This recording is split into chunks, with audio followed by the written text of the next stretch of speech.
Aujourd'hui, 11 novembre, nous célébrons l'armistice, la fin des combats, la paix, enfin. Et arrêtons-nous un instant pour imaginer le soulagement des soldats, celui des mères, celui des pères, celui des frères, celui des sœurs, dans les villes, dans les villages, à la nouvelle de la fin d'une guerre qui durait depuis 4 ans. 4 ans d'horreur.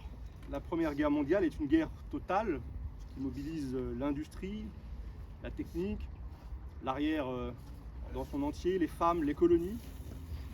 C'est celle aussi des ordres absurdes, des massacres de Verdun et du chemin des Dames. Dans toute l'Europe, 19 millions de personnes perdirent la vie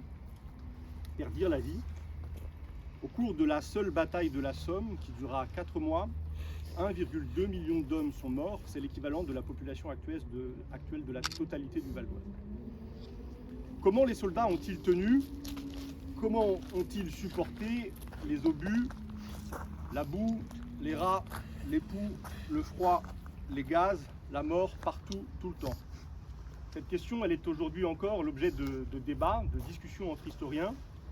Une chose est sûre, le commandement militaire a choisi, dès les tout premiers jours de cette guerre, d'utiliser tous les moyens de la répression pour mater les soldats. Dès les premiers mois du conflit, l'armée a mis en place des conseils de guerre spéciaux qui réprimaient ce qui était vu comme l'indiscipline. Entre 1914 et 1918, la justice militaire française a prononcé près de 2500 condamnations à mort. Entre 600 et 650 soldats furent exécutés pour crimes militaires. C'était la terminologie officielle. C'est-à-dire pour des désertions, pour des refus d'obéissance, pour des mutilations considérées comme volontaires. À ce chiffre, 600 à 650 soldats exécutés, il faut ajouter les victimes d'exécutions sommaires pour désobéissance, dont il n'est pas possible de connaître le nombre exact.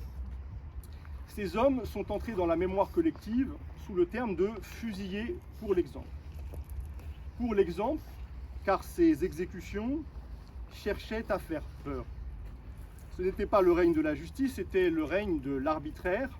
Le conseil de guerre ordonnait l'exécution de quelques-uns, peu importe lesquels, parfois les tirant au sort, parfois en choisissant les têtes les plus fortes, souvent les anciens syndicalistes, les ouvriers, notamment durant les mutineries de 1917 qui furent réprimées par Pétain. À la condamnation et à la mise à mort est venue s'ajouter, dans les années qui ont suivi la guerre, la stigmatisation des familles et l'opprobre. Depuis, certains soldats ont été réhabilités, ceux dont les proches survivants ou les associations, et notamment la Ligue des droits de l'homme, ont pu prouver l'injustice de leur condamnation.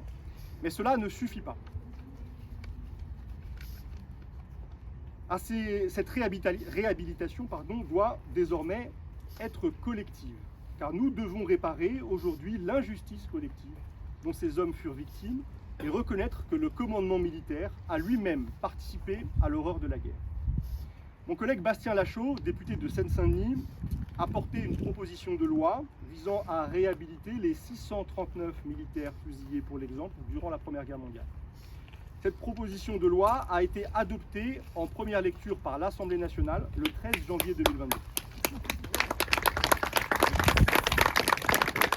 Elle a été, je veux le dire, votée par des députés de tous bords. Et elle est aujourd'hui désormais dans l'attente de son inscription à l'ordre du jour du Sénat. À l'heure où la guerre de tranchées est de retour en Europe, je conclus par ces mots de Jean Jaurès. Il n'y a qu'un seul moyen d'abolir la guerre entre les peuples.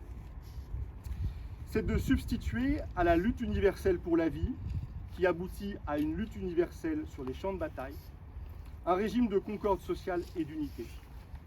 À bas la guerre et vive la paix.